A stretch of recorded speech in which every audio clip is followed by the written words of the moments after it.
On parle souvent du bonheur comme quelque chose à trouver.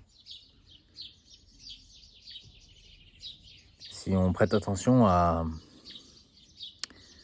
notre façon de parler, on a envie de dire « je suis heureux », mais on ne dirait pas « je fais heureux ».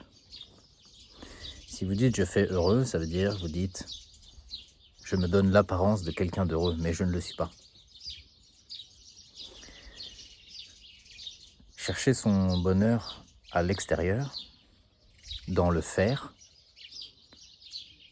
c'est une quête perdue d'avance, c'est un puits sans fond. Et c'est tant mieux. Si notre bonheur dépendait de notre métier, de notre travail, ça voudrait dire que si on le perd, on devient malheureux.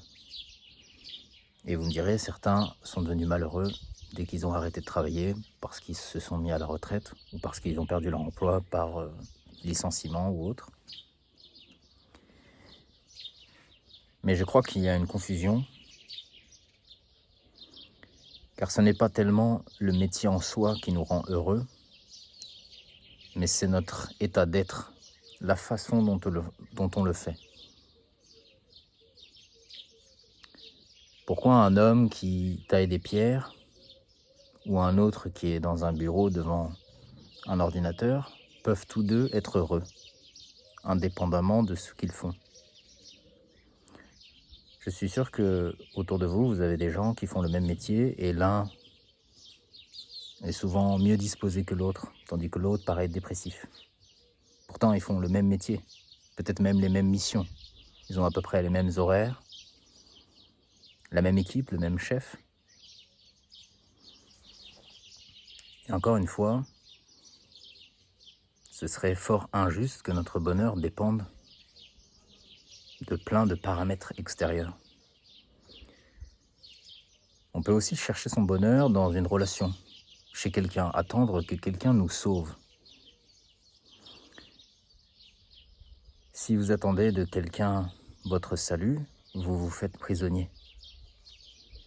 Où que se porte notre regard à l'extérieur, quoi qu'on essaye d'accomplir dans la vie,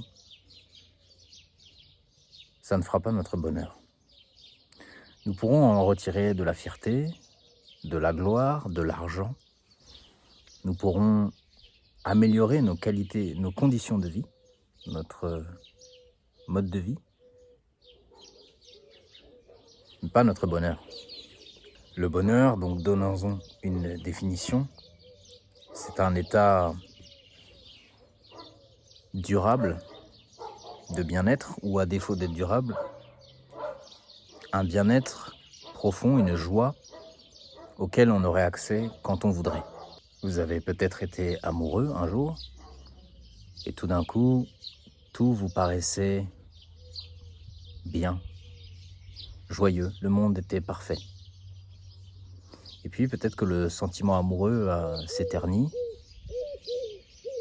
et tout d'un coup, vous ne savez plus si c'est la personne qui a changé ou si c'est plutôt votre perception. En réalité, vous étiez dans un état de bien-être, un état amoureux. Vous l'aviez décidé. Alors je sais que ça fait bizarre à entendre, mais c'est un état qu'on peut reproduire, avec ou sans cette personne. Et heureusement. Bien sûr que nous pouvons avoir de l'émotion si une personne nous quitte, et que sans elle, c'est pas la même chose. Loin de moi l'idée de dire que c'est aussi facile. Mais on nous a habitués à regarder beaucoup à l'extérieur et on oublie notre monde intérieur. Quand on parle de bien-être, ce qui fait qu'on peut se sentir bien à côté d'une personne dont on est amoureux, c'est parce qu'elle nous a, d'une certaine manière, rappelé à l'ordre. Nous avons à nouveau été dans le moment présent, dans l'ici et le maintenant, dans la joie inhérente à l'être.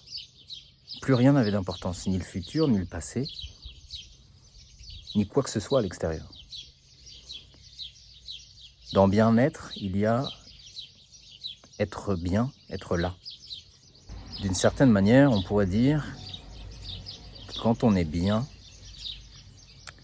c'est parce qu'on est.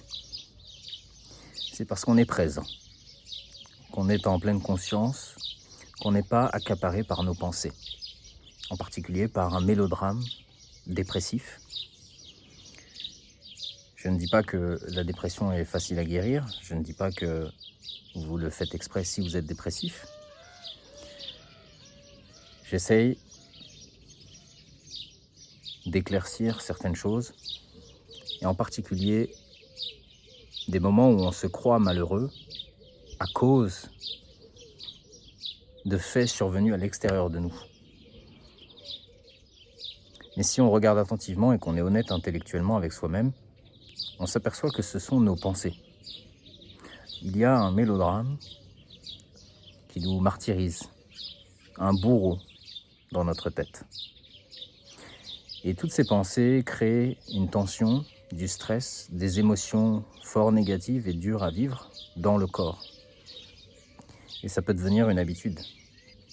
Alors, qu'est-ce qu'il y a à l'intérieur de nous, de chacun, qui fait notre bonheur inconditionnel? Qu'est-ce que c'est?